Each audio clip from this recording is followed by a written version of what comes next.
It's official. After weeks of louder and louder speculation, Jonas Vingegaard and Team Visma Lease Bike have confirmed that the two-time Tour de France winner from Hillerslev, Denmark, has sufficiently recovered from his brutal crash at Exulia Basque Country in April to line up against the best in the world on the start line on the 29th of June in Florence in 9 days' time. In the official team announcement, Team DS Meren Zeeman downplayed expectations of what Vingegaard may be able to achieve at the Tour and if he will be on the same level as rivals Tadej Pogačar, Primož Roglič and Remco Evenepoel. Zeeman said, "I am very proud of Jonas and the coaching team. He is coming back from a serious injury.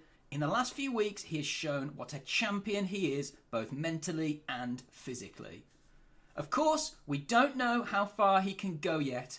We're being cautious because he has not been able to race and his preparation has been less than ideal, to say the least. But he will be there, healthy and motivated. Vingegaard, of course, suffered numerous severe injuries in his crash, including a broken collarbone, ribs, fingers, a collapsed lung and a speculated pneumothorax that kept him in hospital for 12 days and off the bike for another month. Jonas himself said, "I am excited to start the Tour. The last few months have not always been easy, but I thank my family and Team Visma Lease Bike for their unwavering support. We have worked together to get this moment and of course I am very excited to see where I stand.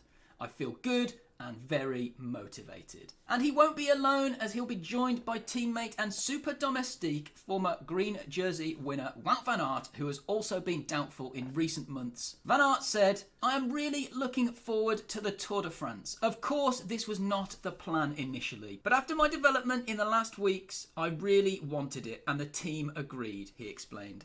"Our main goal is, of course, to ride a top classification with Jonas. I want to contribute to that with an excellent team." And they'll not only be there, but they'll be there in the newly released Team Visma Lease Bike Special Edition Tour jersey, which is a blue and gold combination and designed to avoid confusion with the leader's yellow jersey. I understand that one. I can't quite decide what I think of this kit yet. Personally, I'd like to see a little bit more gold/yellow in there, not just all blue. But it could grow on me. What do you think? Let me know down below. And even though both riders are now confirmed as definitively riding in the Tour, the speculation will continue until the Tour starts proper around their current fitness and ability levels, with Vingegaard specifically having no race days on the comeback trail and thus no public litmus test of his form, and Van Aert only having ridden the Tour of Norway. However, Visma Lease Bike must be at least somewhat confident they are at a decent level,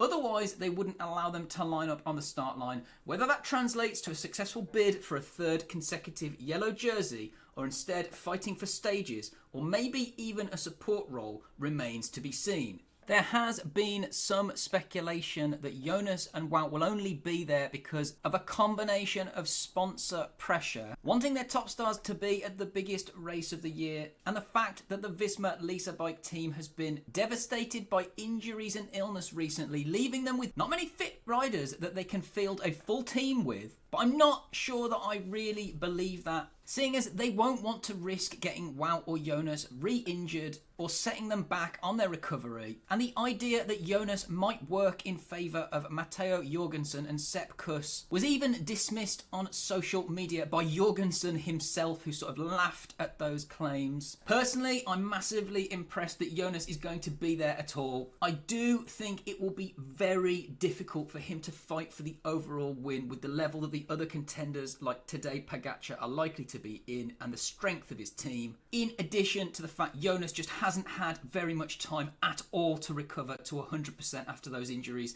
and has indeed had no race days either. And one thing's for sure, this Tour de France promises to be a lot more exciting than it would be if Jonas wasn't going to be there. So as fans, we should be very grateful that he's going to be there. And I can't wait for the Tour to start in 9 days' time. So I think a podium spot for Jonas would be a fantastic result. What do you think? Can he win it? Will he get on the podium? Let me know down below.